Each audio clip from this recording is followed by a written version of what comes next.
I'd like to ask more about the subjectivity of Europe, because the former defense minister in the UK, Ben Wallace, says there's no way Zelensky should be allowed to meet with Trump and with Putin because it's going to be February 28th, and that the subjectivity of Europe is obvious. I am saying this from myself. The war is taking place on European territory. Europe should be at this meeting. And he doesn't say that, but I take it Trump doesn't care where the border, the line of contact is going to be.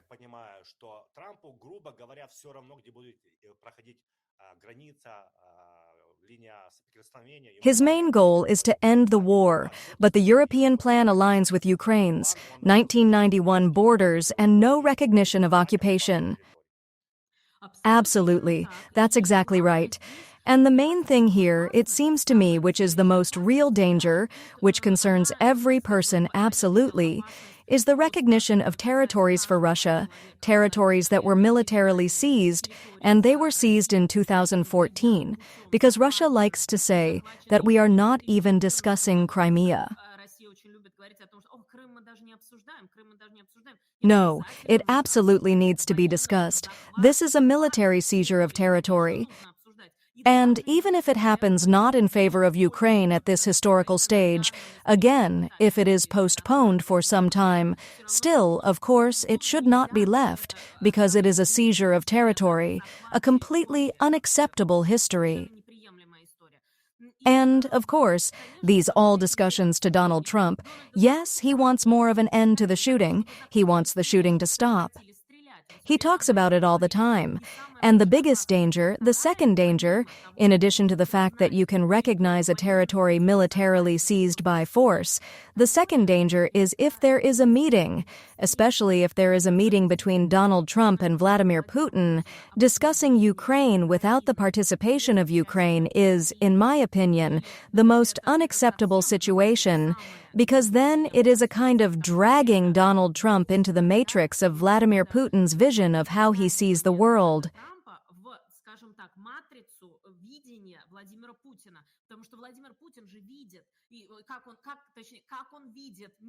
He sees the world as a Cold War world where there are so-called superpowers or great powers, whatever you want to call it, who make decisions for their spheres of interest, for the little countries that are somewhere around them.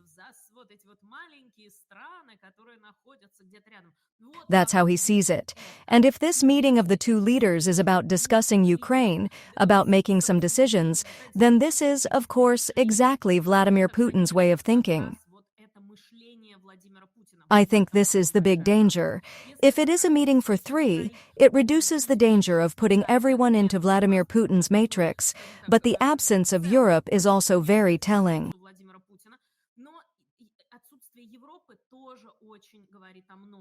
What does Europe mean now? As we have discussed, Europe is now buying arms for Ukraine.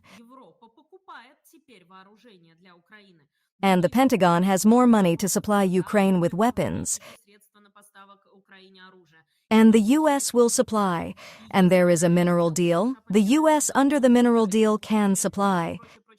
But for the image of Europe right now for American voters, Europe is buying weapons for Ukraine.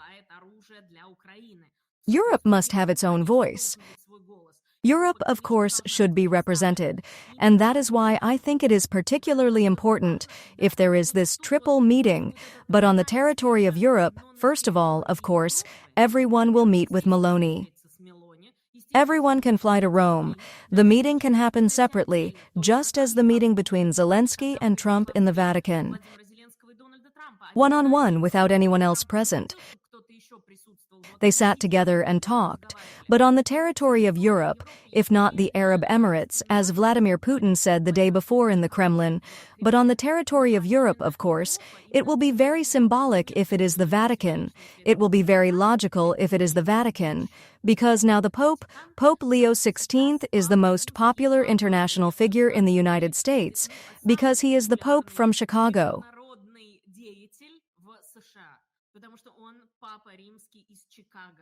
Americans are fond of emphasizing that. And plus, these peacekeeping initiatives in general, of course, which do not seem to be coming from a political player at all. It's not political at all. it's as if it's happening in a vacuum. The Vatican itself is a country within a country. And just like that, it happens in a vacuum. This does not benefit Turkey, nor does it benefit Lukashenko, who proposes Minsk as a negotiating point. No one benefits from this. There were the Gorbachev-Reagan negotiations in Reykjavik once. Reykjavik is such a completely separate space, and it's both physically a separate space, and it feels disconnected from Europe, even though it's part of Europe. The Vatican is detached from Europe, but is part of Europe. It would certainly be a good option from all angles, even if this meeting is for 3. But, of course, Europe should have its own voice. Of course, Europe has to decide and participate as well, because Europe now has to take more responsibility. After all, Donald Trump himself keeps asking for this. He keeps saying that Europe, the North Atlantic Alliance, should take more responsibility for Ukraine's security. Therefore, it is only logical that this meeting will be on the territory of Europe as it is, and especially with the participation of European leaders, that would be important. Alexandra, also today is the August 8th deadline for Trump to say something, to do something, and he said the following: yes, the Purple Heart Award was yesterday, and there was a briefing afterward, and Trump was asked again. He was very reluctant to talk, to answer those questions, and he was asked about the deadline. So what? We will see what Putin has to say. And what is interesting is that these duties, which he is raising first of all against India, and there is a document on the official website of the White House, it says that they can continue to raise them, including against China. And if I'm not mistaken, maybe you can correct me, because I don't remember. This document says the State Department will take it from here on out. So Marco Rubio, next I understand his department will be looking at who to raise fees on. That's right. And it's actually an interesting story about India. As far as India is concerned, these additional duties of 25% for buying Russian natural resources are supposed to come into effect on August 27th, 21 days after the August 6th signing. Only if there is a ceasefire, then the duties will be lifted. Either India has to switch to buying from someone else. This is also, by the way, an important point in general, in terms of pressure on Russia in the future, because of course such agreements are not concluded for a day or two, but for a long period of time, usually. Accordingly, if India is already buying from someone else, it may be profitable to continue further. But also, I think an important point about this Donald Trump executive order on India. Donald Trump's executive order for additional duties of 25% cites Joe Biden's executive orders, quote, regarding Russia's aggression against Ukraine. And the following is a quote from the preamble to Donald Trump's executive order. The Russian emergency continues to pose an unusual and extraordinary threat to U.S. national security and foreign policy. And that's a very interesting formulation. It reminds me just as much of Donald Trump for all the smiles, for all the curtsies toward Vladimir Putin.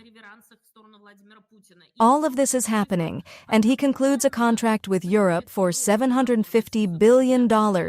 Europe must buy natural resources, so even if they now lift sanctions on Russia, Russia has no place in the European market, as Europe is obliged to buy from the U.S. And second, the signing between Armenia and Azerbaijan is to take place today. That's exactly how Donald Trump is pushing Russia out of this region, pushing Russian influence out of the Caucasus with a smile. That's why I think this order from Donald Trump is important. And it's important to note that this preamble has exactly that language, that Russian aggression poses a threat to U.S. national security and U.S. foreign policy. It's all such non-random signals too, but really Donald Trump has a decision to make. He has to make a decision today. Something has to be done. Either they need to make it official by now, another postponement. But how do they declare it? For example, we have achieved a ceasefire in the air. For example, this could be announced, and that's when you judge the real intentions of Vladimir Putin and Russia by how the night goes in Kiev, on how the night will go in Ukraine. Whenever Putin wants to make a gesture, it is usually Kiev that he attacks. And one would be able to judge. Donald Trump has to announce something. He won't be able to reel it in anymore. Or to announce that, look, also my victory, how wonderful. He might announce, India has refused to buy Russian resources. That's why we're giving the others a reprieve to come to their senses. And with India, we're about to have a wonderful trade agreement because they've come our way. But Donald Trump has to announce something. We're not used to calling Trump a strategist or a tactician in our many conversations.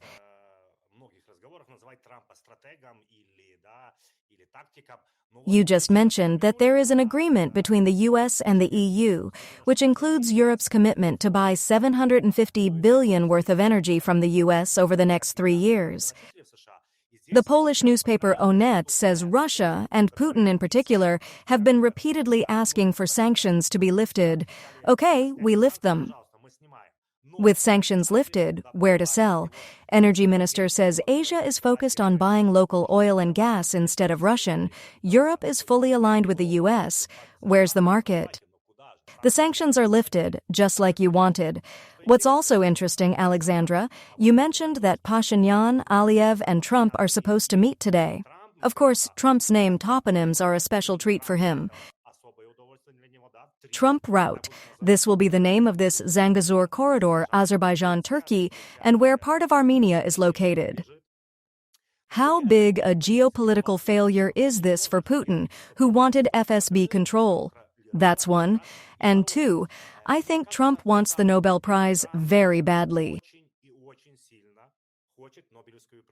According to Marco Rubio, what's being signed today isn't a peace agreement, but steps toward it. It won't announce peace between Armenia and Azerbaijan. At the very least, because Azerbaijan wants Armenia to change the constitution, because there are inaccuracies there about Karabakh. Exactly. And indeed, it will be called the Trump Route. Trump Way. This corridor that Russia really wanted to control, of course, provide security and so forth. But now in general, I think relations between Baku and Moscow are at their lowest point. And Azerbaijan makes it clear that it acts independently and can act independently. And even now, it is improving relations with the U.S. The Armenian lobby is generally quite strong in the U.S., very large, and many Armenians live in the U.S., especially in California. But nevertheless, now it turns out, Azerbaijan is strengthening its ties with the U.S. And, of course, it's making an agreement on the one hand. For Trump, he says he's prevented 5 wars in 5 months, but he can't reach an agreement with Putin, and he's very disappointed. Now he'll probably say 6 wars in 6 months. It's important to say, though, it's a truce. It's not peace, it's a process, and there's still going to be a need to keep an eye on how this all plays out. But the main thing is that this is really, first of all, the squeezing of Russia out of the region and a sharp decline in Russia's influence. But also another point about Donald Trump and his isolationism that you and I have talked about so much. I'm not seeing much of this isolationism. Marco Rubio must have had a hand in it. All in all, more active contentiously than Donald Trump envisioned. But for Donald Trump, it's a path to that very Nobel Peace Prize. But the Nobel Peace Prize, it seems to me, is not an end in itself. He just wants all the world's awards. He just wants to put all the world's awards on a shelf, and I think it is no coincidence that Tim Cook, the head of Apple, specifically came to the White House and brought Donald Trump such an award and announced that he was investing $100 billion in the American economy. This is to Donald Trump. Trophies of some sort. Here they are, trophies, please. To him all. And, of course, he'll get another checkmark. But all kidding aside, this is a very serious step indeed. And it's a move that is freezing the situation right now. It does not resolve the situation. And going back to the beginning of our conversation, if we're talking about some kind of postponement or just a ceasefire right now, let it be in 99 years, when the generations have already changed. It's only a freeze. It's not an ending, and it's not final. But either way, it's Trump's way, as they call it.